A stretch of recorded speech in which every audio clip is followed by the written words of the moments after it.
Hello everyone, मेरे YouTube channel में आप सभी का स्वागत है।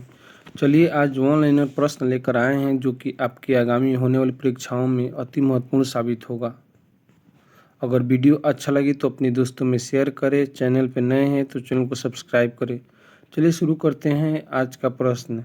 आज का पहला प्रश्न है, दो समानांतर दर्पणों के बीच कितने प्रतिबिंब बनते हैं? सही जवाब है अनंत। दो समानांतर दर्पण के बीच अनंत प्रतिबिंब बनते हैं। आते हैं अगले प्रश्न पर। जब कोई जहाज नदी में से समुद्र में प्रवेश करता है तो क्या परिवर्तन होता है? इसका सही जवाब है ऊपर उठ जाता है। यानी जब कोई जहाज नदी से समुद्र में प्रवेश करता है तो उसका तल थोड़ा ऊपर उठ जाता है। आते हैं अगले प्रश्न पर। पृथ्वी पर कोई गतिशील पिंड विश्राम की अवस्था में किस बल के कारण आता है? सही जवाब है घर्षण बल के कारण। पृथ्वी पर कोई गतिशील पिंड यानी वस्तु विश्राम की अवस्था में घर्षण बल के कारण आता है यानी रुकता है। आते हैं अगले प्रश्न पर। क्या कारण है कि गेंद किसी ऊंचे स्थान पर अधिक उछलती है? इसका सही जवाब है क्योंकि ऊंचे स्थान पर गुरुत्वाकर्षण बल कम होता है, जिसकी वजह से ऊंचे स्थान यानी पर्वत पहाड़ों पर गेंद अधिक उछलती है। आते हैं दोस्तों अगले प्रश्न पर। मात्रा के साथ कौन सा भौतिक गुण प्रभावित नहीं होता है? घनत्व। मात्रा के साथ घनत्व का भौतिक गुण प्रभावित नहीं होता है। आते हैं अगले प्रश्न पर। जब सूर्य की रोशनी किसी प्रिज्म में से होकर गुजरती है तो किस रंग का अपवर्तन सबसे अधिक होता है? नीला। इसका सही जवाब है नीला। मैक नंबर किससे संबंधित है? मैक नंबर हवाई जहाज की गति से संबंधित होती है। आते हैं अगले प्रश्न पर। जब कोई मनुष्य रोशनी से अंधेरे कमरे में घुसता है तो उसे कुछ समय तक कुछ नहीं दिखाई देता है, बाद में उसे दिखाई देना आरंभ होता है। क्यों? इसका मुख्य कारण है कि आँख की आइरिस सिकुड़ी रहती है, जिसके वजह से आदमी अंधेरे में जाता है तो वह धीरे धीरे खुलता है आइरिस, तब दिखाई देता है। यानी कि आँख की आइरिस सिकुड़ी रहती है, इसीलिए अंधेरे में जाने से कुछ देर तक कुछ दिखाई नहीं देता है। आते हैं दोस्तों अगले प्रश्न पर।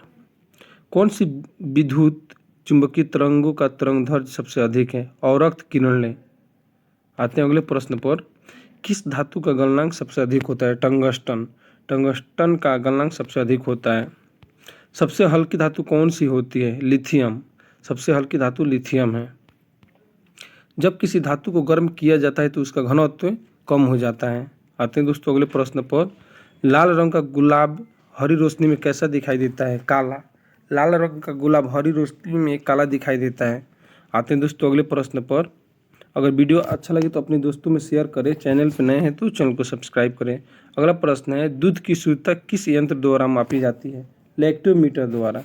दूध की शुद्धता लैक्टोमीटर के द्वारा मापी जाती है। भारत पर आक्रमण करने वाला पहला मुस्लिम शासक कौन था? मोहम्मद बिन कासिम। आते हैं अगले प्रश्न पर। मोहम्मद बिन कासिम के आक्रमण के समय सिंध का शासक कौन था? दाहिर। मोहम्मद बिन कासिम के आक्रमण के समय सिंध का शासक दाहिर था। मोहम्मद बिन कासिम ने कौन से क्षेत्र जीते? सिंध। मोहम्मद बिन कासिम ने सिंध जीते थे। आते हैं दोस्तों अगले प्रश्न पर। भारत पर पहला तुर्की आक्रमण किसने किया? 1986 में गजनी के सुबुक्तगिन ने, यानी सुबुक्तगिन जो गजनी का निवासी था 986 ईस्वी में आक्रमण किया था। आते हैं अगले प्रश्न पर। महमूद गजनवी किसका पुत्र था? सुबुक्तगिन का। महमूद गजनवी सुबुक्तगिन का पुत्र था। आते हैं अगले प्रश्न पर। महमूद गजनवी गजनी का शासक किस वर्ष बना? 998 ईस्वी में। महमूद गजनवी गजनी का शासक 998 ईस्वी में बना था। आते हैं अगले प्रश्न पर। मोहम्मद गौरी ने दिल्ली और उसके आसपास के इलाकों को किसे सौंपा? कुतुबुद्दीन ऐबक को। मोहम्मद गौरी ने दिल्ली और उसके आसपास के इलाकों यानी क्षेत्र को कुतुबुद्दीन ऐबक को सौंपकर लौट गया। आते हैं दोस्तों अगले प्रश्न पर। किसने नालंदा और विक्रमशिला को नष्ट कर दिया? बख्तियार खिलजी। बख्तियार खिलजी के द्वारा नालंदा और विक्रमशिला को नष्ट कर दिया गया। प्रश्न पर। किसके नेतृत्व में भारतीय राष्ट्रीय कांग्रेस की स्थापना हुई? ए ओ ह्यूम के नेतृत्व में कांग्रेस की स्थापना 1885 ईस्वी में हुई थी। आते हैं अगले प्रश्न पर। किस वायसराय के काल में भारत और अफगानिस्तान के बीच में ड्यूरेंट रेखा निर्धारित हुआ? लॉर्ड लैंसडाउन के काल में। आते हैं अगले प्रश्न पर। रॉलेट एक्ट किस वायसराय के काल में पास हुआ? लॉर्ड चैम्सफोर्ड 1919 में। रॉलेट आते हैं अगले प्रश्न पर। रॉलेट एक्ट किस वायसराय के काल में पास हुआ? इसका सही जवाब है लॉर्ड चैम्सफोर्ड। लॉर्ड चैम्सफोर्ड के शासनकाल में रॉलेट एक्ट पारित हुआ 1919 ईस्वी में। आते हैं अगले प्रश्न पर। रॉलेट एक्ट कब पास हुआ? रॉलेट एक्ट 1919 ईस्वी में पास हुआ था। प्रसिद्ध जालियांवाला बाग हत्याकांड किसके शासनकाल में हुआ? लॉर्ड चैम्सफोर्ड के शासनकाल में हुआ था 13 अप्रैल 1919 में। आते हैं दोस्तों अगले प्रश्न पर। अर्धनग्न फकीर महात्मा गांधी को किसने कहा था? विंस्टन चर्चिल, जो ब्रिटेन के प्रधानमंत्री थे। आते हैं अगले प्रश्न पर। खिलाफत आंदोलन किसने चलाया था? शौकत अली और मोहम्मद अली ने। खिलाफत आंदोलन शौकत अली और मोहम्मद अली के द्वारा चलाया गया था। आते हैं दोस्तों अगले प्रश्न पर। पाकिस्तान की मांग 1940 ईस्वी में किस अधिवेशन में की गई? लाहौर अधिवेशन में किया गया था। पाकिस्तान की मांग 1940 ईस्वी में लाहौर अधिवेशन में किया गया था। आते हैं अगले प्रश्न पर। गवर्नमेंट ऑफ इंडिया एक्ट कब पारित हुआ? 1935 में। गवर्नमेंट ऑफ इंडिया एक्ट 1935 में पारित हुआ था। आते हैं दोस्तों अगले प्रश्न पर। कैबिनेट मिशन योजना कब बनी? 1946 में। कैबिनेट मिशन योजना 1946 में बनी थी। आते हैं दोस्तों अगले प्रश्न पर। दांडी मार्च कब आरंभ हुआ? दांडी मार्च 12 मार्च 1930 ईस्वी को प्रारंभ हुआ गुजरात के साबरमती नामक स्थान से। आते हैं दोस्तों अगले प्रश्न पर। कौन सी नदी महाराष्ट्र के नासिक से निकलती है? गोदावरी।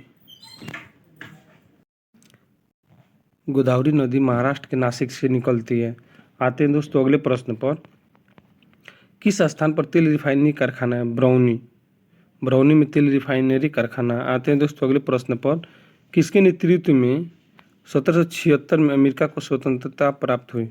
जॉर्ज वाशिंगटन के नेतृत्व में, और अमेरिका के प्रथम राष्ट्रपति जॉर्ज वाशिंगटन बने। आते हैं अगले प्रश्न पर। अंजू बॉबी जॉर्ज किससे संबंधित है? एथलेटिक्स से। अंजू बॉबी जॉर्ज एथलेटिक्स से संबंधित है। आते हैं अगले प्रश्न पर। अगर वीडियो अच्छा लगे तो अपने दोस्तों में शेयर करें। चैनल पर नए हैं तो चैनल को सब्सक्राइब करें। अगला प्रश्न है, बैसाखी त्यौहार किस धर्म के लोग मनाते हैं? सिख धर्म के लोग। बैसाखी त्यौहार सिख धर्म के लोग के द्वारा मनाया जाता है। आते हैं अगले प्रश्न पर। शाहनामा किसकी कृति है? इसका सही जवाब है फिरदौसी। शाहनामा फिरदौसी के द्वारा लिखा गया था। आते हैं दोस्तों अगले प्रश्न पर। मणिपुर की राजधानी है इम्फाल। मणिपुर की राजधानी इम्फाल है। आते हैं अगले प्रश्न पर। असम के कौन से व्यक्ति भारत के राष्ट्रपति रह चुके हैं? फखरुद्दीन अली अहमद। असम के व्यक्ति थे फखरुद्दीन अली अहमद जी, जो भारत के राष्ट्रपति रह चुके हैं। आते हैं अगले प्रश्न पर। पुस्तक वार एंड पीस के लेखक कौन है? Leo Tolstoy. War and peace के लेखक लियो टॉल्स्टॉय हैं। आते हैं अगले प्रश्न पर। मुख्य चुनाव आयुक्त की नियुक्ति कौन करता है? राष्ट्रपति।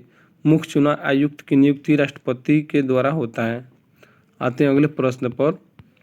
ए मेरे वतन के लोगों देशभक्ति गीत किसने लिखा है? प्रदीप। कवि प्रदीप जी के द्वारा ए मेरे वतन के लोगों देशभक्ति गीत लिखा गया है। आते हैं अगले प्रश्न पर। वायु का दबाव किस कारण से होता है? घनत्व के कारण। वायु का दबाव घनत्व के कारण से होता है। आते हैं अगले प्रश्न पर। चंडीगढ़ का रॉक गार्डन यानी शैल उद्यान किसने बनाया था? निकचंद्र। उसका मुख्य कारीगर निकचंद्र था। आते हैं अगले प्रश्न पर। विश्व की सबसे ऊंची राजधानी लपाज है। विश्व की सबसे ऊंची राजधानी लपाज है। आते हैं दोस्तों अगले प्रश्न पर। ब्रह्मपुत्र नदी का उद्गम स्थल मानसरोवर तिब्बत है। ब्रह्मपुत्र नदी का उद्गम स्थल मानसरोवर है, जो तिब्बत में पड़ता है। आते हैं दोस्तों अगले प्रश्न पर। ब्रह्मांड का सबसे छोटा ग्रह बुध। ब्रह्मांड का सबसे छोटा ग्रह बुध है। आते हैं अगले प्रश्न पर। कॉफी पोट किसे कहते हैं? सेंटोस। कॉफी पोट सेंटोस को कहते हैं। आते हैं अगले प्रश्न पर। निजी क्षेत्र का सबसे बड़ा बैंक HDFC। निजी क्षेत्र का सबसे बड़ा बैंक है HDFC। आते हैं अगले प्रश्न पर। पहली पंचवर्षीय योजना कब बनी? 1951 में। पहली पंचवर्षीय योजना 1951 ईस्वी में बनी थी। आते हैं अगले प्रश्न पर। आरबीआई बैंक के प्रथम गवर्नर कौन थे? Osborne Smith. आरबीआई बैंक के प्रथम गवर्नर ऑसबोर्न थे। आते हैं अगले प्रश्न पर। कमायनी के लेखक कौन है? जयशंकर प्रसाद। कमायनी के लेखक जयशंकर प्रसाद जी हैं। आते हैं दोस्तों अगले प्रश्न पर। एग्जाम वॉरियर किसकी पुस्तक है? नरेंद्र मोदी। एग्जाम वॉरियर पुस्तक के लेखक नरेंद्र मोदी जी हैं, जो हमारे भारत के प्रधानमंत्री हैं। आते हैं दोस्तों अगले प्रश्न पर। बारदोली आंदोलन का नेतृत्व किसने किया था? सरदार वल्लभ भाई पटेल। बारदोली आंदोलन का नेतृत्व सरदार वल्लभ भाई पटेल जी के द्वारा किया गया था। आते हैं दोस्तों अगले प्रश्न पर। किसके द्वारा नालंदा और तक्षशिला का पुनर्निर्माण करवाया गया था? कुमारगुप्त। नालंदा और तक्षशिला का पुनर्निर्माण किसके द्वारा कराया गया था? कुमारगुप्त के द्वारा। आते हैं अगले प्रश्न पर। तख्ते ताऊस पर बैठने वाला अंतिम बादशाह कौन था? मोहम्मद शाह। तख्ते ताऊस पर बैठने वाला अंतिम बादशाह मोहम्मद शाह था। आते हैं अगले प्रश्न पर। शुद्ध जल का पीएच मान कितना होता है? 7। शुद्ध जल का पीएच मान 7 होता है। आते हैं अगले प्रश्न और आज का लास्ट प्रश्न पे।